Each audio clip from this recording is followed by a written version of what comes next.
আমার বর অফিস থেকে আসতে অনেক বড় সাইজের একটা তরমুজের অর্ধেক অংশ নিয়ে আসছে। ও বর জানে যে তরমুজ আমার ভীষণ পছন্দ, আর এটা তাকে আমার বলতে হয় না। আমি সেদিন তরমুজ খেয়ে খুবই স্যাটিসফাইড ছিলাম, কারণ তরমুজটা এত সুন্দর ছিল, এত বেশি ভালো ভালো ছিল। আর ভালো ভালো টাইপ তরমুজ গুলাই আমার বেশি ভালো লাগে। হ্যালো, আসসালামু আলাইকুম। আপনারা সবাই কেমন আছেন? আমি আলহামদুলিল্লাহ ভালো আছি। বরকে আমি এটা নিজেই বলেছি যে আস্ত একটা তরমুজ আমার বাসায় কোনোদিন না আনতে, কারণ একটা তরমুজ পুরোটা খাওয়া হয় না, আর অর্ধেকটা খেয়ে যখন বাকি অর্ধেক ফ্রিজে রাখি পরদিন সেটা আর খাইতে ভালো লাগে না। এজন্য আমরা বেশিরভাগ সময়ে স্বপ্ন থেকে তরমুজ কিনি, কারণ স্বপ্নে অর্ধেক বা 4 ভাগের 1 ভাগ করেও তরমুজ কিনতে পাওয়া যায়।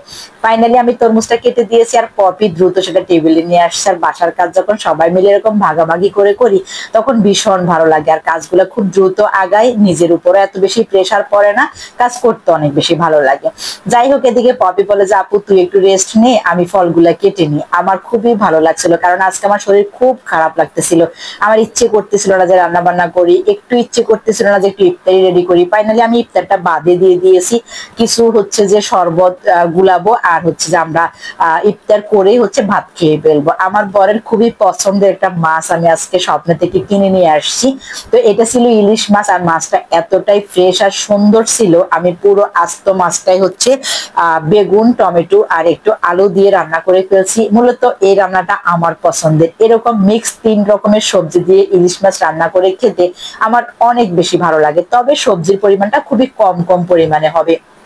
ইফতারের সময় তো হয়েই যাচ্ছে, আমি এদিকে বেলের শরবত গুলা গুলে নিচ্ছি। ইদানিং আমরা সাইজে আমাদের টেবিলে জুসের কাতারে বেলটা থাকবে, কারণ বেলটা খেয়ে আমরা খুবই উপকৃত হয়েছি বলে মনে হচ্ছে। আমিও বলতেছি একথা বারবার, আমার বড় বলে তো সে অফিস থেকে আসতে একটা সুন্দর বেল নিয়ে আসে, আর আমি সেই বেলটারই হচ্ছে শরবত করে নিই। আর বাসার যে বাকি সদস্যরা আছে তারা কোনো মতে বেল খাবে না, তাদের সবার ট্যাং লাগবে। ওদেরকে আমি বারবার বোঝাচ্ছি যে তোমরাও কিন্তু একটু বেল খাইতে পারো, বেলটা কিন্তু খুবই ফ্রেশ এবং হেলদি একটা জুস, বাট ওরা খাবে না। আর পপি দিকে বড় বড় করে কিছু সালাদ কেটে নিয়েছে, সাথে ফলও কেটে নিয়েছে। আজকে সালাদটা আমরা ইচ্ছে করে এভাবে কাটছি, কারণ আজকে কেন জানি ইচ্ছে করতেছিল যে ভাতের সাথে এরকম বড় বড় আস্তে আস্তে সালাদ আমরা কামড়িয়ে খাবো। কখন যে আসলে রোজা রেখে কি খাইতে মন চায় নিজেরাই বুঝি না। নিজেদের এই চাওয়া পাওয়া গুলো নিয়ে আমরা মাঝে মধ্যে নিজেরাই হাসি।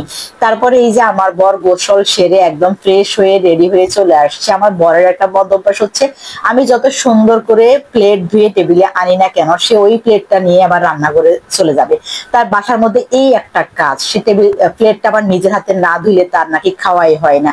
আর এদিকে আজকে আমি কোন রকম ডেকোরেট কিছুই করিনি, আমার একটু ভালো লাগতেছিল না। আমি যেই পাতিলে ভাত রান্না করছি সেই পাতিলটাই টেবিলে দিয়ে দিয়েছি, যেই পাতিলে তরকারি রান্না করেছি সেই পাতিলটাই টেবিলে দিয়ে দিয়েছি। মাঝে মধ্যে এরকম হয়, মন সাড়া দেয় না, শরীরও সাড়া দেয় না, ইচ্ছে করে না যে কোনো কিছু করি, কিন্তু ইচ্ছের বিরুদ্ধেও তো আমাদেরকে সবকিছু করতে হয়, তাই না? কারণ আমাদের পিছনে তো কোনো লোক নাই যে আমি শুয়ে থাকলে বসে থাকলে আমার মন খারাপ হলে কে একজন সব করে দিবে, কে একজন সব রেডি করে দিবে। যতই কেউ থাকুক না কেন আমার নিজেকে তো সবকিছু দেখতে হয়, বুঝতে হয়, কারণ অপরিচিত একজন লোক বা হচ্ছে গেস্ট আসলে বুঝে না বাসায় কে কি খাবে, কোনটা লাগবে, কোনটা কোথায় আছে, সব মিলিয়ে। ফাইনালি বর টেবিলে চলে আসছে, আর আমরা সবাই মিলে আজকে ঝটপট শরবতটা খেয়ে ভাত খেতে বসে যাবো। আমার বর তো খুব খুশি, যখন তার পছন্দের কোনো তরকারি থাকে সে ভাতটাই সবচেয়ে বেশি পছন্দ করে। আর বাসায় তো পপি একদমই হচ্ছে ভাজা পোড়া এলাও করে না, তার একদমই পছন্দ না। আমি কখনোই তাকে হচ্ছে মুড়ি মাখা খাওয়াইতে পারি নাই, মাঝে মধ্যে একটু আস্ত তুলে রাখছি, পরে যদি মন চাইছে খাইছি।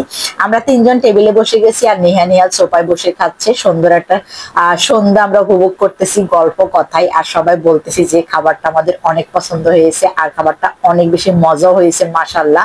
যাই হোক, এই রমজানের দিনগুলো আসলে খুবই ঠান্ডা হচ্ছে, একটা সুন্দর ওয়েদারের মধ্য দিয়ে যাচ্ছে। আমরা যে আসলে রোজা রাখছি এই অনুভবটাই করতে পারতেছি না, এতটা ওয়েদার ভালো। আর এই ভালো ভালো দিনগুলাই যাক, আল্লাহ আমাদের প্রত্যেকের গুনাহ মাফ করুক। Thank you so much.